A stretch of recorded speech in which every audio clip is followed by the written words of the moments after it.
We have to file a counter without doing those procedural process. Here we are. We need to do the warrant of arrest. Questionable warrant of arrest. Sir, lahat, ginigiba natin natin ang pipinang pagkaroon ng search warrant, ang pipinang pag-implement ng warrant of arrest. Where are we going?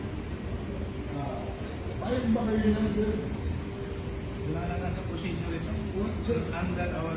Ako, sa pagkaroon yun, naiiyagan ko kasi, wow, nag-anything else. Hindi tayo magkalaban. Ay, Hindi tayo magkalaban.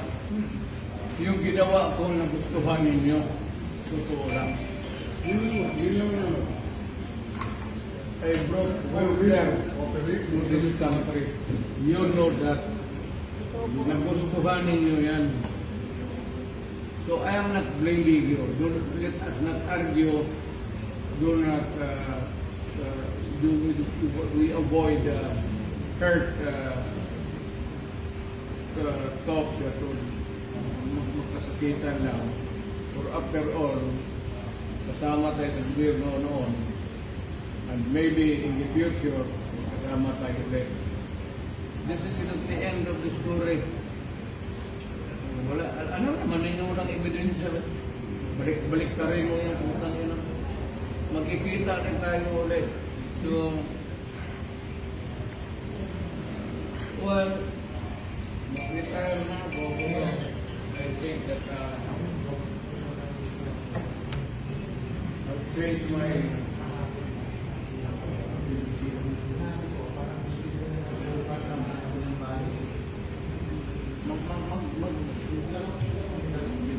balik ako sa politika. Di ba ako makulong dito ganito?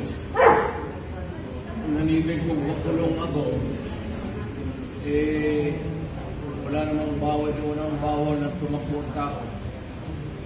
Unless the final judgment is deprived of your right to seek public office.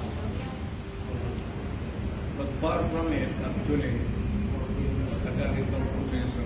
Like other stories na dumaan sa inyo, wala talaga nangyari.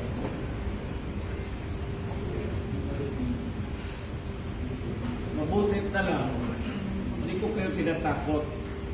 Mabutit na lang, wala nag-file ng case sa inyo. Kasi sa itaas, pagdating na kita, ginagawa ninyo yung trabaho ninyo, puro blunders naman doon, blooper, puro... Pagdating sa trial dyan, tatawagin kita sa witness stand, sabihin ko, you're the person who arrested me. May I know the reason why? Have you read the documents? Or at least, have you read the case at that time when you made the arrest? So that you would be guided to what you should know. Yan. Kaibigan sa galing ako dito. Pero, pagdating ng panahon, sir, sabihin ko sa iyo, hirapan ito. Ngayon,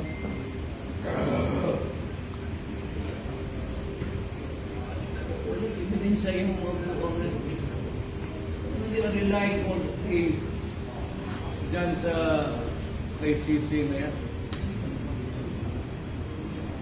Hindi ka na-prosecute ni sa ICC. Hindi na tayo membro eh. Kaya lang, hindi kayo. I'm just talking as a former prosecutor. Siyempre, sunod lang kayo. Pero, mas kinanonggoin ko, isasabi ko kita, kasi ikaw ba na nag-ibig sa akin? Pero hindi rin ako papayag na makulong ka. Ituro mo lang kung sino ang nag-utos sa iyo, ihampas ko yung meron akong dikit.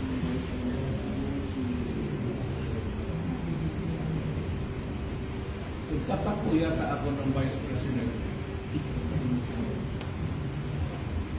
Tapos patayin ko yung Presidente. Hindi patas ang laban ngayon.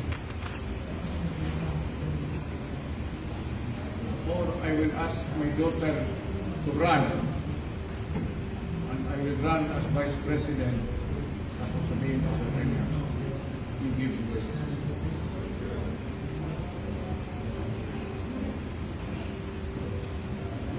Sabihin ko sa inyo mga militar, i-kuditan ninyo siya para because both not for all decision para makatakbo siya ulit.